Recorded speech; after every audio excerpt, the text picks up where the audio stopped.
Marcus Licinius Crassus stood at the crossroads of Rome's republic, a figure of immense wealth and ambition. Known for his financial acumen, Crassus sought glory to match his fortune.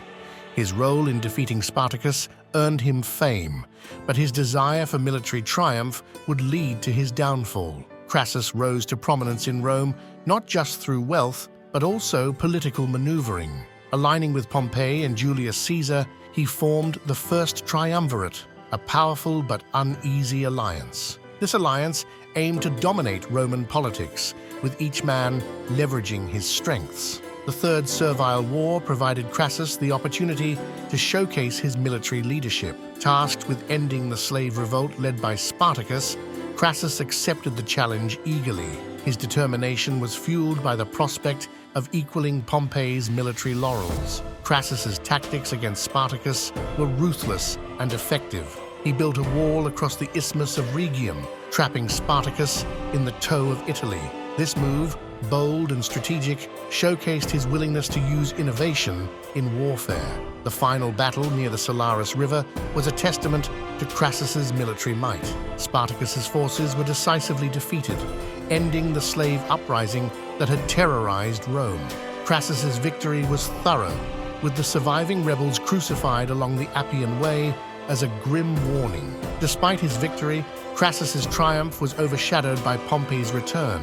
Pompey's forces intercepted and killed the fleeing slaves, earning him undue credit. This incident fueled Crassus's rivalry with Pompey, driving him to seek greater military achievements. Crassus's wealth was legendary, rumored to rival the treasury of Rome itself. His fortune was amassed through real estate speculation, slave labor, and perhaps less scrupulously by acquiring properties of condemned men. Yet, his insatiable hunger for recognition led him to look east, towards Parthia. The Parthian campaign was Crassus's bid for unmatched military glory.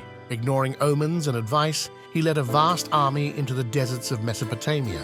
This campaign was driven more by personal ambition than by Rome's strategic interests. The Battle of Carrhae would become one of Rome's greatest military disasters. Crassus, underestimating the Parthian forces, was drawn into open battle in unfavorable terrain. The Parthian cavalry, with their hit-and-run tactics, decimated the Roman legions. Crassus's son, Publius, fell in a bold charge against the Parthians, deepening the tragedy for Crassus. Witnessing his son's head mounted on a spear, Crassus was consumed by grief and rage. This personal loss shattered his resolve and hastened the Roman defeat. The aftermath of Carrhae was a humiliating blow to Roman pride and Crassus's reputation.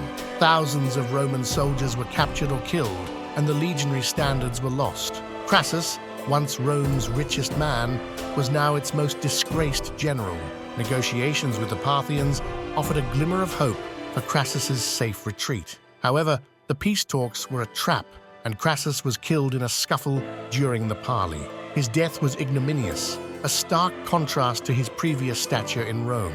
Crassus's demise marked the end of the First Triumvirate and set the stage for the eventual conflict between Caesar and Pompey. His absence from the Roman political scene shifted the balance of power. The repercussions of his death would ripple through Roman history, leading to the end of the Republic. The legacy of Crassus is a complex tapestry of wealth, power, and ambition gone awry. His defeat at Carrhae served as a cautionary tale of overreach and the perils of underestimating one's enemy. Yet, his role in defeating Spartacus and suppressing the slave revolt remains a significant military achievement. Crassus's wealth strategies, particularly his fire brigade, which bought burning buildings at a low price to rebuild and sell, highlighted his shrewdness in business. This tactic, while ingenious, also painted him as opportunistic and greedy. His economic legacy is as prominent as his military and political life. The rivalry between Crassus and Pompey encapsulates the political intrigue of late Republican Rome.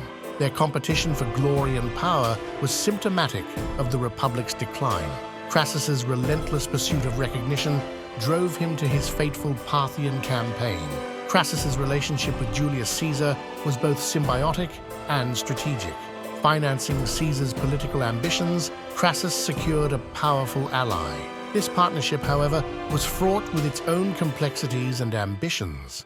The Battle of Carrhae not only ended Crassus's life, but also diminished Rome's eastern ambitions for a time. The loss of the legionary eagles was a stain on Roman honor that would haunt future generations. The disaster at Carrhae became a rallying cry for Roman revenge, which would come years later. Crassus's life story is a reflection of Rome's societal values, where wealth and military success were paramount. His rise and fall illustrate the volatile nature of power in the Roman Republic. Crassus embodies the ultimate irony, a man who had everything but desired more, only to lose it all. In history's vast tapestry, Marcus Licinius Crassus serves as a cautionary figure, embodying the perils of unchecked ambition and the fragile nature of power.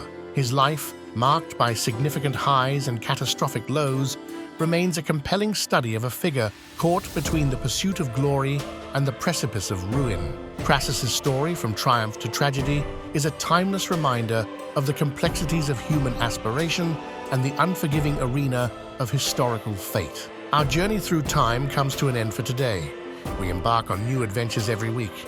If you relish the experience, please like and subscribe.